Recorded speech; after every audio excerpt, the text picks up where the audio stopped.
Okay, so first of all, again, why I think it's so important to debunk myths around early memory loss, early cognitive impairment, is that this kind of misinformation is really damaging. And the misinformation, of course, is really about lack of education, and it's about misunderstanding what disorders of the brain really are and how they affect people. And one of the things that this misinformation does, again, and myths do, is lead to the stigma around dementia. And most of us are well aware that there are folks still in the community who don't really understand it very well, who tend to keep people with a diagnosis of whatever kind of dementia at arm's length. For a variety of reasons that we'll kind of dive into in this presentation. But one of the things that this does is that for people who are trying to care for a loved one with a diagnosis of MCI, of early dementia, the stigma and these myths really keep people from accessing the resources that are out there that could really help them, as Megan mentioned earlier. They may be thinking that there aren't really things that they can do to help. And they may be, not willing to go out with the person that they love. The person that they love may stay inside and not want to interact with other people because of the stigma. And that tendency towards isolation and not being able to access the appropriate resources is one of our main challenges. So we're going to talk about those today, and again, what we can do to combat that. So really what we're trying to do is improve the well-being and quality of life for people who get a diagnosis like this and for their families. And so sort of internally within our friends and family relationships, when you get a diagnosis, when a diagnosis like this comes into your life, whether it's yourself or somebody that you love, it really tests friendships and relationships, because people have a variety of different reactions when they hear that somebody's diagnosed with Alzheimer's, early Alzheimer's, or with mild cognitive impairment. A lot of people, because of the idea, the myth, the stigma they have in their head about a person at a later stage, they automatically assume that people are more impaired than they are. It can cause them to really, again, sometimes withdraw.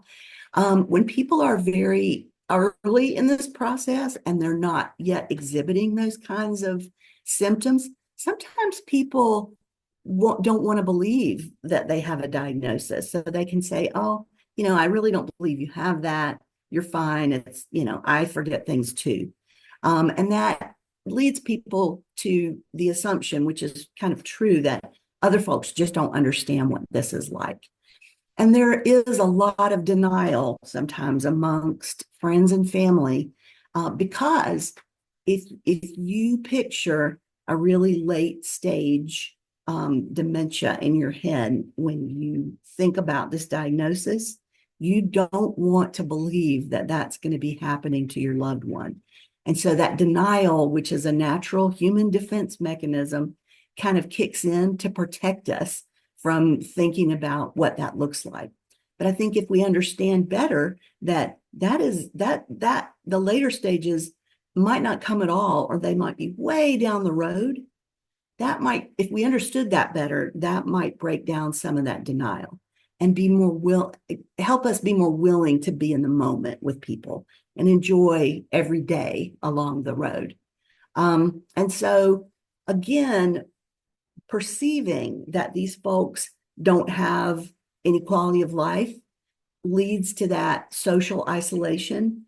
And it's a two-way street. It leads to people not interacting so much with the person, and it also can lead to the person withdrawing. So again, we'll talk about how we can go about making that better. So we talked a little bit about how the stigma and the myths impact families and family and friends relationships. But there's also a wider sort of societal effect that stigma has on the population in general. And it affects a lot of people because, the prevalence of Alzheimer's is growing with the population. We have this huge bubble of baby boomers in the population that are aging. And so we're having more and more people diagnosed with cognitive impairment all the time. And just about everybody knows somebody who's affected. So this stigma affects wide swaths of our society. And here's some of the ways that it affects us. Number one, if the stigma persists that, oh, this is a disease that, makes you lose your quality of life, sometimes people don't want to go to the doctor and find that out.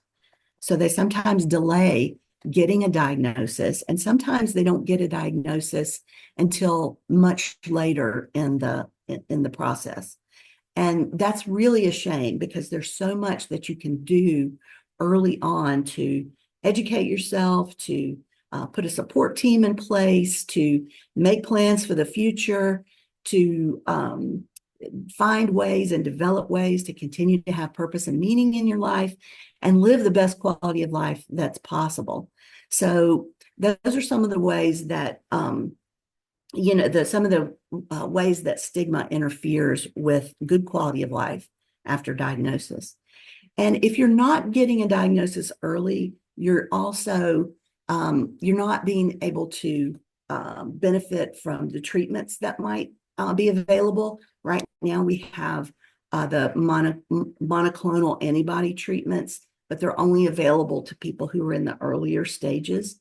But you also limit your ability to participate in clinical trials when you don't get a diagnosis early.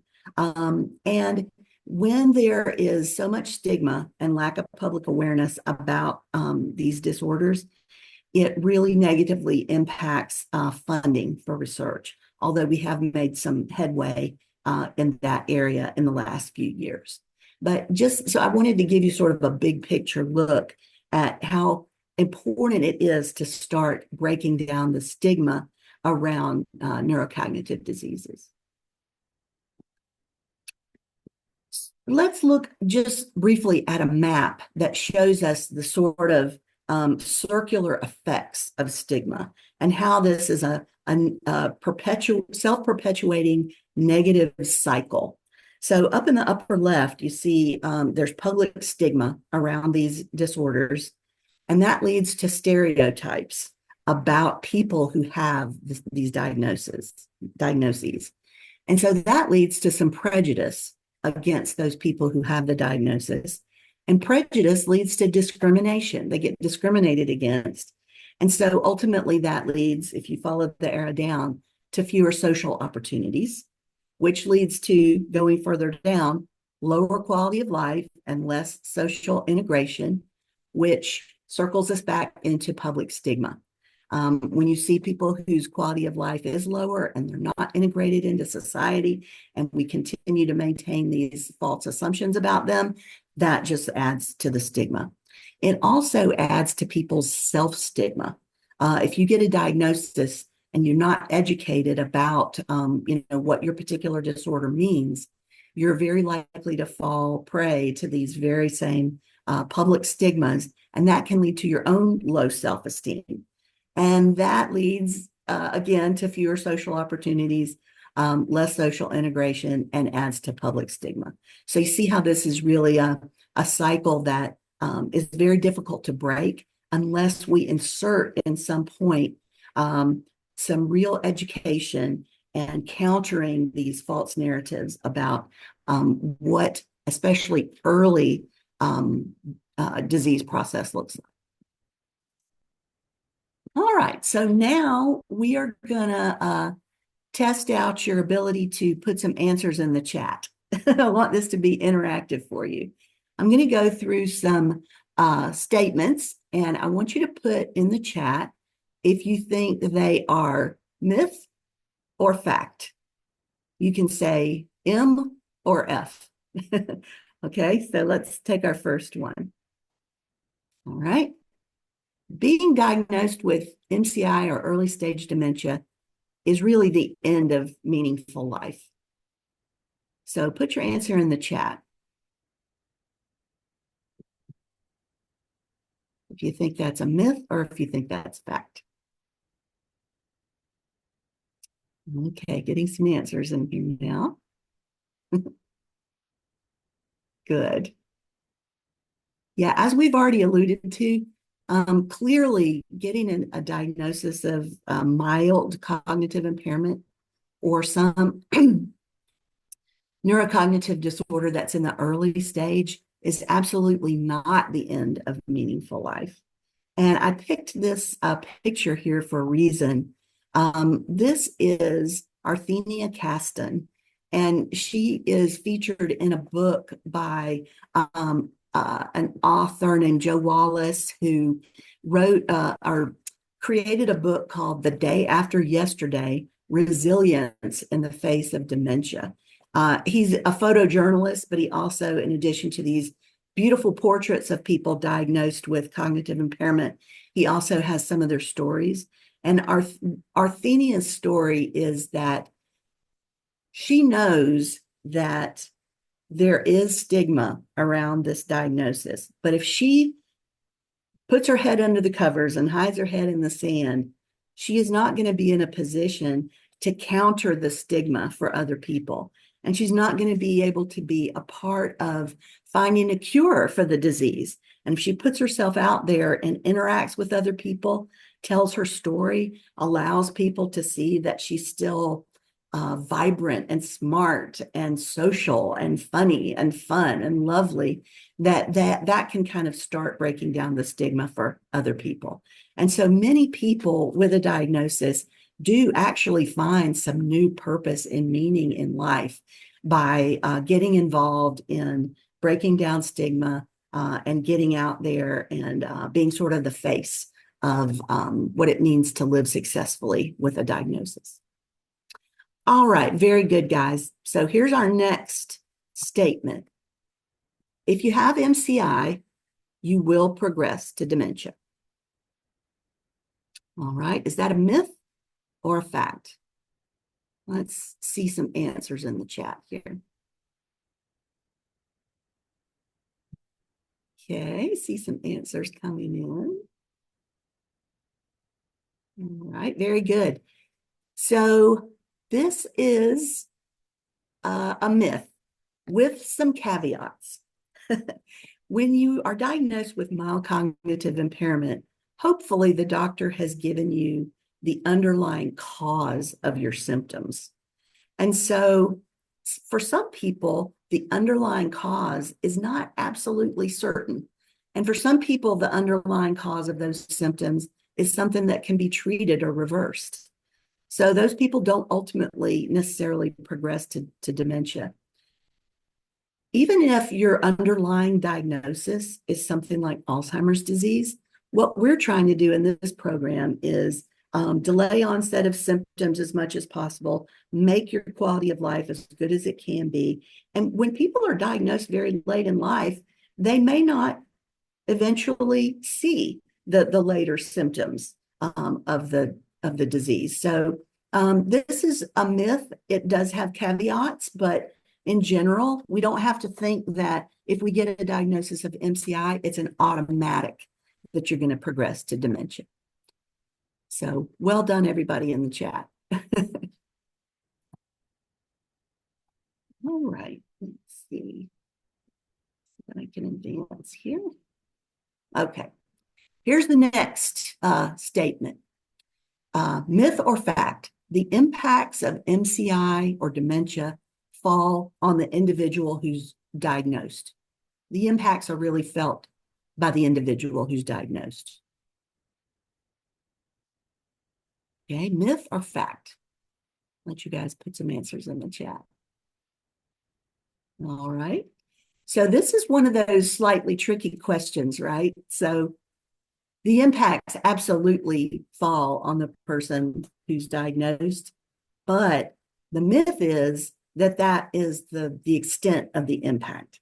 So people who are immediate circle of friends and family are impacted, and primarily the other party that's impacted is the person or persons who are going to be primarily responsible for making sure that this person is okay, is supported, and has things put in place to allow them to live as full and complete a life as possible.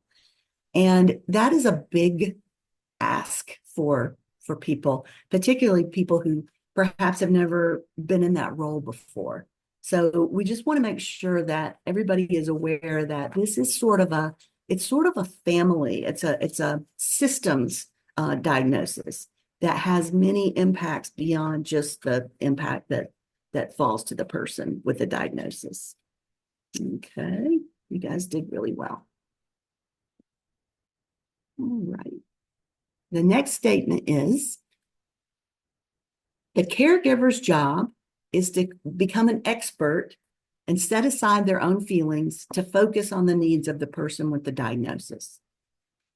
Is that a myth or a fact?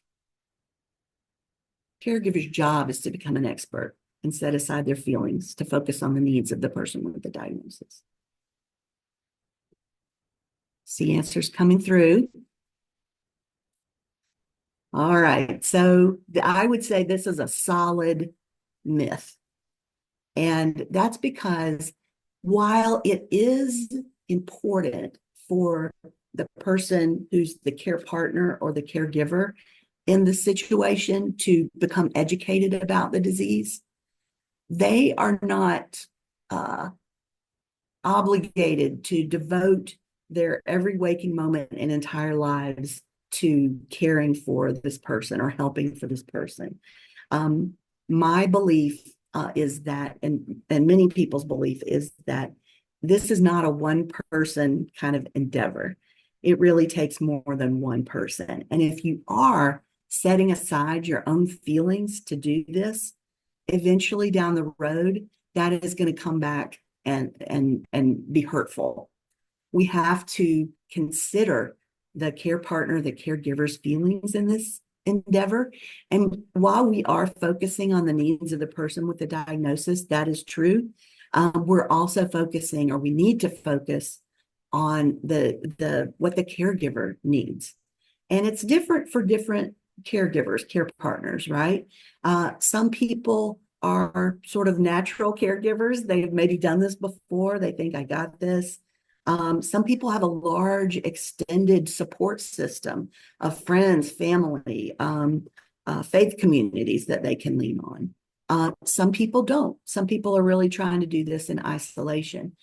And one of the things that I think we have failed at as a society in this realm more than anything else is trying to care for our caregivers.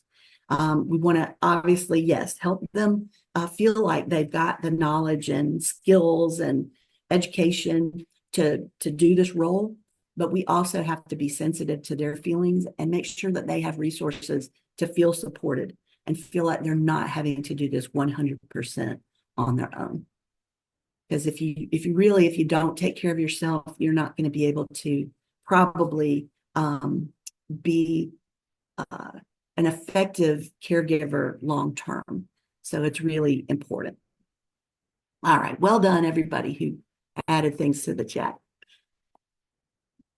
All right, here's our next statement. Problems with memory most likely indicate that you've got cognitive impairment or dementia. Myth or fact? Okay, I see some answers coming in. Problems with memory may indicate that you have one of these conditions, but in general, this is a myth. Problems with your memory, more often than not, are related to normal aging, stress, those kind of things. Now, when your memory problems sort of go beyond what is considered normal aging, so your memory issues start to really interfere with your normal activities, especially your complicated activities, that's when you want to go and get a diagnosis. But just because you're having some issues doesn't mean that that's what it is. And again, this kind of myth is one of the things that keeps people from talking to their doctors about it and getting a diagnosis, because they fear that they're going to hear the worst, when the majority of the time it's probably not. And it's really good for everybody to have sort of a baseline cognitive evaluation. And with the Medicare wellness exam, which is offered once a year, a little cognitive screen is included in that. And even if you're not having any symptoms, it's good to, again, have a baseline. And then if there are issues that start to come up every year as you age, you'll be able to kind of catch that early. So, all right, good. And again, good job to everybody in the chat there. All right, here's our next myth versus fact statement. Dementia and Alzheimer's disease are just different words for the very same condition. Okay, myth or fact? Those of you who are longtime viewers of CEP Community Live probably know the answer to this, but this is really a myth. These are related words, but they are different.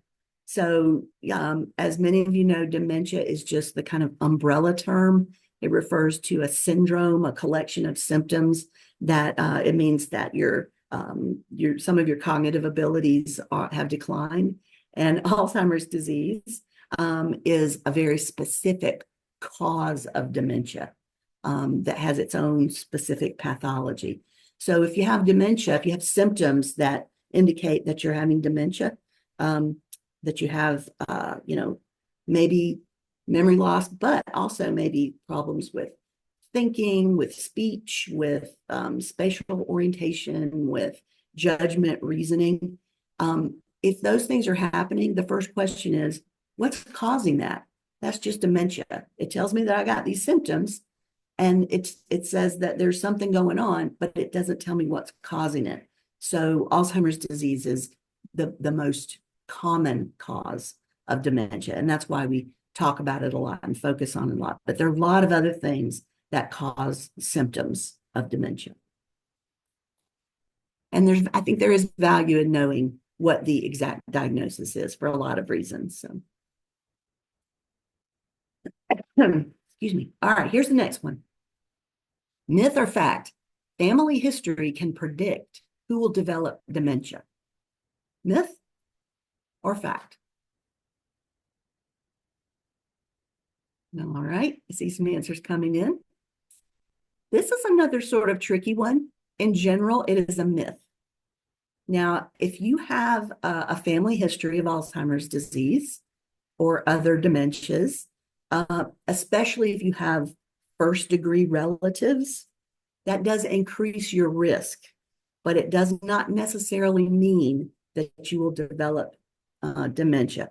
There is one kind of exception that we should just mention. Now, there is a very specific form of Alzheimer's that's very rare, that is younger onset Alzheimer's. And there is if you have this particular gene, which is different from the other Alzheimer's gene, if one of your parents has it, they'll get symptoms in their 40s probably, and you have a 50-50 chance of inheriting that gene. And if you do, then you'll develop this. But again, that's super rare. And I think that super rare condition sometimes complicates the myth around family history. For the vast majority of us, again, if I have family members who have dementia, I have a greater risk, but it's not guaranteed.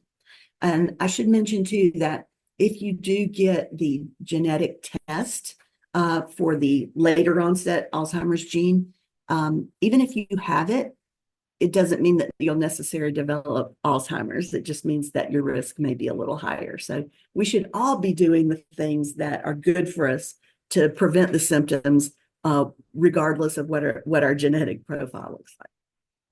So good job, everybody. All right, here's another statement, myth or fact. We've only got a couple more. Scientists are solely singularly responsible for groundbreaking advancements in MCI and dementia research.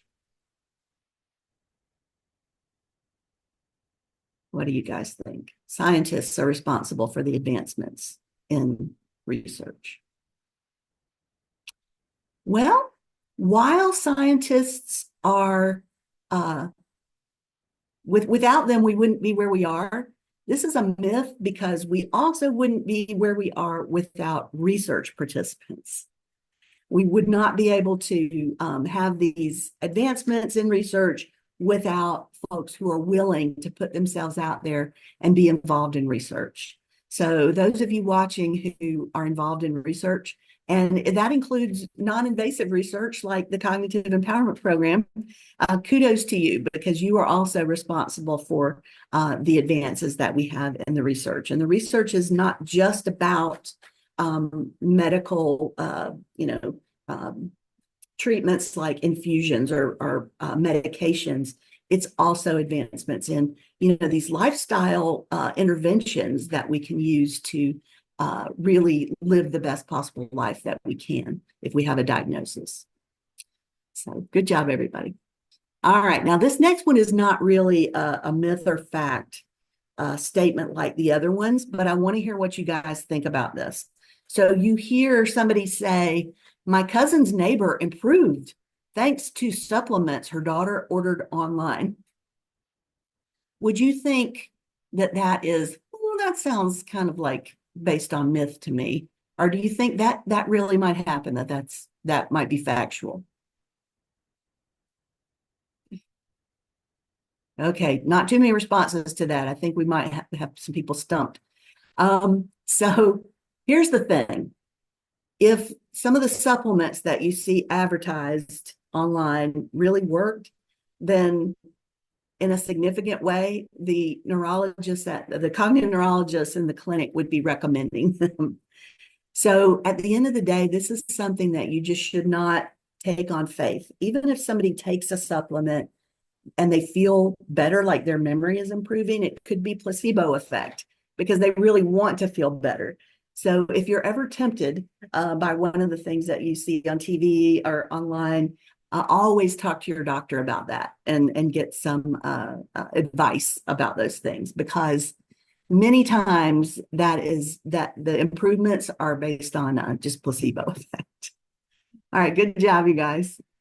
All right, so one other myth that I just want to address, I don't have it on the slides, but it's about caregiving. And I think there's this pervasive myth amongst many caregivers that we should be doing reality orientation with the people that we take care of. And if they say something that's wrong, we should correct them.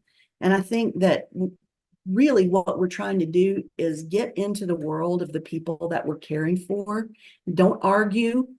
You have to give up your need to be right a little bit and just let them be right and respond to feelings that they have rather than the factual aspects of your conversations with them.